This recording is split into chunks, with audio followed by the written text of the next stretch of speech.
কোরআনুল কারীমকে আমাদের এই সোসাইটিতে এটাকে তাবিজ হিসেবে, এটাকে ঝাড়ফুঁয়ের হিসেবে, এবং এটি শুধুমাত্র সুন্দর কাপড়ের মধ্যে বন্দি করে এবং কিছু সময় ব্যাপী তেলাওয়াতের মাধ্যম হিসেবে এটাকে আমরা উপলক্ষ করে নিয়েছি। কিন্তু এই কোরআনুল কারীম এই মানব জাতির হিদায়াতের জন্য এটাকে প্রেরণ করা হয়েছে, এটাকে মানব জাতির কল্যাণের জন্য পাঠানো হয়েছে। এটির মাধ্যমে রাষ্ট্র পরিচালনা, সমাজ পরিচালনা, পরিবার গঠন, ব্যক্তি গঠন, এটার অর্থনীতি, সমাজনীতি সব কিছু এখানে সন্নিহিত রয়েছে। কিন্তু দুঃখজনক বিষয় হলো আমাদের হাফেজে কোরআন যারা আছেন অনেকেই মনে করেন যে আমি হাফেজ হয়েছি, জীবনে সব কিছু অর্জন করে ফেলেছি। আপনারা কিছু মনে করবেন না, এরপরে উনি আর আগান না। কোরআনের ভিতরে কি আছেন এটা গবেষণা করা, এটা পড়াশোনা করা। আজকে আমরা যখন একটা আলুর মধ্যে আলু কাটলে আল্লাহ সদৃশ কিছু দেখছি, আমরা বলছি সুবহানাল্লাহ, আল্লাহ কি সুন্দর আলুর ভিতরে সুবহানাল্লাহ, আলহামদুলিল্লাহ লিখে দিচ্ছে। কিন্তু কোরআনুল কারীম গবেষণা করে আজকে ওয়েস্টার্ন কান্ট্রিগুলোর বিজ্ঞানীরা তারা দুনিয়ার যত ধরনের উন্নত প্রযুক্তি সেগুলো তৈরি করে মুসলমানদেরকে কীভাবে তারা ঘায়েল করবে সেই বিষয়গুলো গবেষণা করে করে তারা বের করে তাদের প্রয়োজনে কাজে লাগাচ্ছে। আর আমরা আসলে আলুর ভিতরে কোথায় আছে আর গোস্তর ভিতরে কিছু আল্লাহ লেখা আছে, এটা নিয়ে ফেসবুকে শেয়ার চলতেছে। আলহামদুলিল্লাহ, সুবহানাল্লাহ। প্রিয় ভাইরা আমার, এই জন্য আমাদেরকে কোরআনের গবেষক হতে হবে। হযরত উসমান রাদিয়াল্লাহর মতো, হযরত আলী রাদিয়াল্লাহর মতো যদি এই লোক তৈরি হয়, হযরত আবু বকরের মতো তৈরি হয়, তাহলে এই সমাজ পরিবর্তন করা যাবে না। আমরা মনে করি সেরকম লোক আল্লাহ তাআলা এখান থেকেও তৈরি করে দেবেন ইনশাআল্লাহ। কোরআনে কারীম হিফজ করার আমাদের জন্য এটা না করলেও আল্লাহ তাআলা বলছেন এটি লৌহে মাহফুজে কি আছেন, সংরক্ষিত আছে। এরপরেও এটাকে সংরক্ষিত করে এটাকে সম্মানিত করার জন্য আল্লাহ তাআলা বিশেষভাবে আল্লাহ রাসূল সাল্লাল্লাহু আলাইহি ওয়াসাল্লামের সাহাবীরাও করেছেন এবং আমরাও সেই ধারাবাহিকতা জারি রেখেছি আলহামদুলিল্লাহ।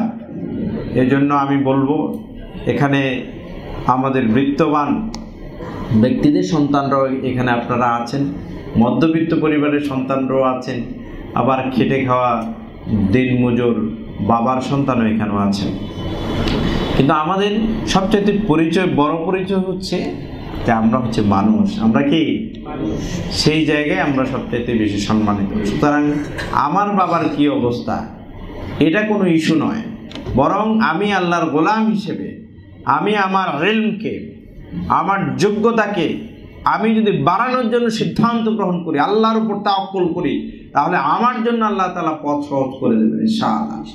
তা আপনি যদি মনে করেন যে আমার দ্বারা সম্ভব নয়, আমার রাস্তা শেষ হয়ে গেছে, আমার সময় শেষ হয়ে গেছে, তাহলে কিন্তু এই যেই ফুল আমাদেরকে খুশবু ছড়ানোর কথা এটা পুরোদমে প্রস্ফুটিত হতে পারবে না। এটাকে এনকারেজ করার জন্য ছাত্র শিবির আপনাদের এখানে আজকে ডেকেছে, আপনারা এসেছেন। নিশ্চয়ই আপনাদের সাথে ছাত্র শিবিরের আজকের মধ্য দিয়ে একটা যোগাযোগের সেতু বন্ধন তৈরি হবে কিনা ইনশাআল্লাহ। আপনারা শুধু ছাত্র শিবিরের লোকরা আজকে কিছু বলে গেল আপনি ছাত্র শিবির থেকে চলে আসবেন, আমি এটা বলবো না। কিন্তু আমি এই জন্য বলেছি যে মানুষকে আল্লাহ তাআলা আকল দিয়েছেন, এখন নেটে তারপর নানাভাবে যে কোনো মতবাদকে মানুষ কিন্তু চিনার জানার সুযোগ আছে না, সুযোগ আছে। এজন্য আল্লাহ তাআলার কাছে হিদায়াতের জন্য কিন্তু বারবার ফরিয়াদ করতে হবে। আল্লাহ রাসূল সাল্লাল্লাহু আলাইহি ওয়াসাল্লাম স্বয়ং হিদায়াতের উপর প্রতিষ্ঠিত ছিলেন এবং জান্নাত যার জন্য অবধারিত ছিলেন, তিনিও কিন্তু আল্লাহর দরবারে ফরিয়াদ করতেন হিদায়াতের জন্য। হ্যাঁ, রব্বানা লা তুযিগ কুলুবানা বা'দা ইয হাদাইতানা ওয়া হাব লানা মিন লাদুনকা রাহমাতান ইন্নাকা আনতাল ওয়াহ্হাব।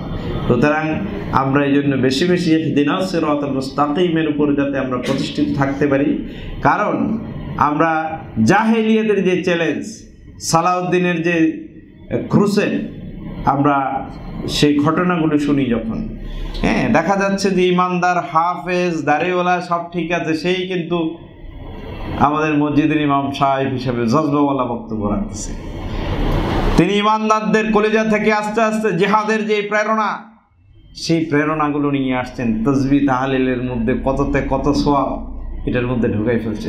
সমাজ সংশোধনের কথা, অর্থনৈতিক যে সংস্কারের কথা, সুদমুক্ত সুদবিহীন আমাদের রিজিকের কথা, এগুলোর কথা এখন সমস্ত কিছু উঠে গেছেন। আস্তে আস্তে বুঝতে হবে এই ষড়যন্ত্রের কবলে আমরাও পড়ে যাচ্ছি কিনা, অন্যদের পরিকল্পনায় আমরাও ঢুকে যাচ্ছি কিনা, এগুলো মাঝে মাঝে। এজন্য ওই যে আমার এক ভাই বললেন যে তোমরা কি কোরআন নিয়ে গবেষণা করো না? এই গবেষণাগুলো আমাদের করতে হবে দিন নিয়ে।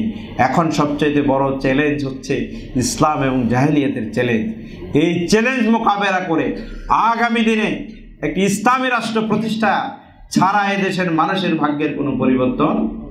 নতুবা কিছু মাস্তান এসে বলবে এই হুজুর বসে থাকেন, হুজুর তো নিরুপায়। ওই যে আমাদের ৭টা ৭০ যা হয়েছে, হুজুরের বলে যে উঠেন, হুজুর দাঁড়ায়, আবার বলে বসেন।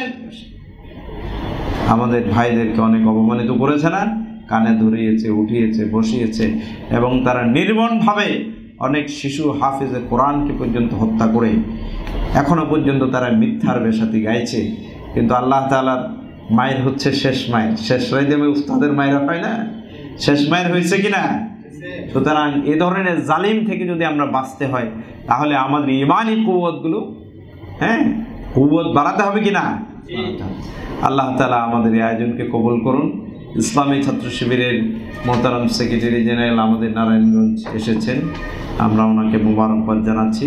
আশা করি ছাত্র শিবির মেধাবীদের জন্য এই ধরনের অনেক সুন্দর সুন্দর প্রোগ্রামের আয়োজন করবে, যেই প্রোগ্রামের মধ্য দিয়ে আগামী দিনে সারা বাংলাদেশ ব্যাপী এমন মেধাবী এবং যোগ্য ছাত্ররা তৈরি হবে, যারা বাংলাদেশকে কাঙ্ক্ষিতভাবে নেতৃত্ব দিয়ে আগামীর সোনার বাংলাদেশ, কাঙ্ক্ষিত বাংলাদেশ, স্বপ্নের বাংলাদেশ, ইনসাফের বাংলাদেশ তারা কায়েম করবে ইনশাআল্লাহ।